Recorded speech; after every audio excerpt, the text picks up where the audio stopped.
ભગવતી જેઠાભાઈ માટે તૈયાર કરે. પછી તે કારીગર છોકરાએ ઇટાલિયન માર્બલ આવે છે, સફેદ સંગે માર્બલ છે, તેનું એક સ્વરૂપ ઊભું સિદ્ધ કરાવ્યું. તે મુંબઈ નિવાસી ભરતાભાઈને સેવા માટે બદલાવ્યું. આવી રીતે મૂર્ત સ્વરૂપો તૈયાર થયા. પછી જે 20 વર્ષ પહેલા સૂચન થયું હતું કે મોટું સંગે મરમરની પ્રતિમાના દર્શન કરેલા તે સિદ્ધ કરાવો. આ માટે વલ્લભને વિનંતી કરી. એટલે તે માટે જમીન જોઈએ, મંદિર કરવા માટે દ્રવ્ય પણ જોઈએ. એટલે ગોધરામાં સ્વર્ગસ્થ માણેકલાલ ગાંધીને મળ્યા. તેમના સહયોગથી રાણા વ્યાસની બેઠક જે મંદિર છે તેની નજીક જ જમીન મળે એમ છે. તે માટે પ્રયત્ન કર્યો. ત્યાં સ્વરૂપ પધરાવવું એવું નક્કી કર્યું. બધી વાતચીત થઈ ગઈ. આ જમીન જૈનોની હતી, પણ માણેકલાલ ગાંધીને લીધે તેમને હા પાડી હતી. પરંતુ ભગવદ ઈચ્છા નહીં હોય એટલે જૈનોમાં 2 ભાગ પડી ગયા. જે શ્વેતાંબરી હતા તેમને ના પાડી એટલે એ પ્રયત્ન ભગવદ ઈચ્છાથી નિષ્ફળ ગયો. ત્યારબાદ 2 વર્ષ વીતી ગયા. ફરીથી પાછું સૂચન થયું એટલે વિદુરસિંહ નીરા બેટીજીને વાત કરી પ્રસ્તાવ મૂક્યો. તેમને ભગવદ આજ્ઞા છે તો આપણે યમુના લોટી મહોત્સવ કરીએ અને દરેક 108 જોડા બેસાડીને દેવસાય કરીએ. એ પ્રમાણે વડોદરા નજરબાગમાં આ ઉત્સવ કરવાનું નક્કી કર્યું. પરંતુ ઉત્સવ થયો, પરંતુ રમણલાલ અમીન વગેરે મોટા માણસોએ જીજેને સમજાવ્યું કે નરહરી હોસ્પિટલમાં કેન્સર ડિપાર્ટમેન્ટ કરવાનું છે, માટે આ બધું ત્યાં આપો. એટલે કુલ 13,000 ભેગા થયેલા. તેમાંથી 8,000 રૂપિયા નરહરી હોસ્પિટલમાં કેન્સર ડિપાર્ટમેન્ટ માટે આપ્યા. આ બીજો પ્રયત્ન પણ નિષ્ફળ થયો. એટલે અમને આક્રોશ થયો. ત્યારે તેમને પોતાને દાનમાં મળેલી જમીન આજવા રોડ પર છે ત્યાં આ બનાવીશું એવું આશ્વાસન આપ્યું. પરંતુ ત્યાં પણ કંઈ થઈ શક્યું નહીં.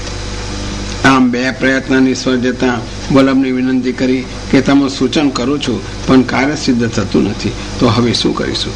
તમારી શું ઈચ્છા છે?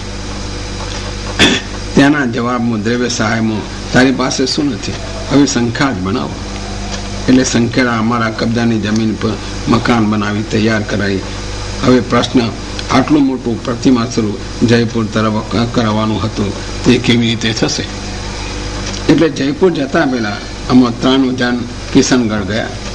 હોનહાર ચિત્રકારે જે વલ્લભનું સ્વરૂપ કંડારેલું છે તે ત્યાં બિરાજે છે. એટલે ત્યાં જઈને વિનંતી કરી તેનો ફોટો કોપી કરાવી તે લઈને શ્રીનાથજી ગયા અને તેની હેન્ડ પ્રિન્ટ કરાવી, જેથી પ્રતિમાની રૂપરેખા બહુ જ ક્લિયર આવે. તે મુજબ અમે બધા જયપુર ગયા. વૈષ્ણવ સમાજમાં ઉતારો કર્યો. જયપુરમાં મૂર્તિ મહોલ્લો છે, ત્યાં બધાને આ ચિત્ર સ્વરૂપ બતાવ્યું. તો તેમણે બધાએ આબેહૂબ ચિત્ર ના આવે એમ ના પાડી. પછી એક ભાઈ તૈયાર થયા. તેને કહ્યું કે માટીનું મોડેલ બનાવો, તમે કાલે આવો, પણ તેની નોછાવર 25,000 થશે. બાણા પેટે 1,000 આપો. તે પ્રમાણે 92 આપ્યું.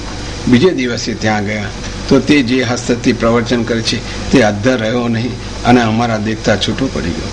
એટલે તેને અમને ના પડી અને 1,000 પાછું આપ્યું. ઘેર મુકામે આવીને હવે શું કરીશું? એટલે બધો ભાર ભગવાનના ઉપર નાખી 5 વખત સોડસ કરી સૂઈ ગયા. બીજે દિવસે વિનંતી કરીને ફરીથી નીકળ્યા. એટલે એક માણસ સામેથી આવ્યો અને અમને સલાહ આપી કે સ્ટેચ્યુ સ્પેશિયાલિસ્ટ રાજારામ છે, ત્યાં તમે જાઓ, તમારું કામ ત્યાં થઈ જશે. અમે તેની પાસે ગયા, બધી વાતચીત કરી. તેને કહ્યું કે હું તમને બનાવી આપીશ, પણ તમારા ભગવાન એક આંખવાળા તો નહોતા ને, તો હું સન્મુખ આકૃતિવાળા બનાવી આપું. એટલે અમે કહ્યું કે અમારે તો આ ચિત્ર સ્વરૂપ છે એવું જ મુખારવિંદ જોઈએ. તેને માટીનું મોડેલ તૈયાર કરી કાલે આવવાનું કહ્યું.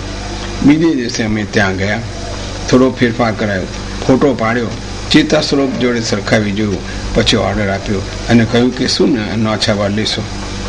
તેને કહ્યું કે 2501 થશે. શું વલ્લભની કૃપા, ક્યાં 25,000 અને ક્યાં 2501. એટલે અમે ઓર્ડર આપ્યો. સાથે સાથે 2 નાના સ્વરૂપોનો પણ ઓર્ડર આપ્યો.